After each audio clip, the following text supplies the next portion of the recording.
Kas žmogų daro žmogumi? Atsakymas į šitą paprastą ir tuo pačiu nepaprastą klausimą yra štai toks.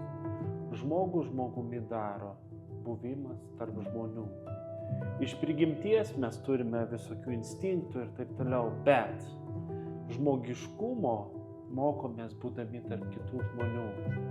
Todėl labai svarbi socialinė aplinka, kurioje augame, kurioje būname, kurioje leidžiame laiką. Nes tie žmonės daro įtaką.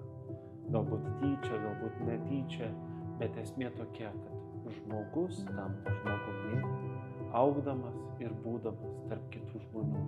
Taigi žmogui labai reikalingi žmonės. O kaip yra, jeigu žmogus daug laiko leidžia tarp kompiuterių? Kas tada? Juk mes turime nepamiršti, žmogui svarbu žmogus.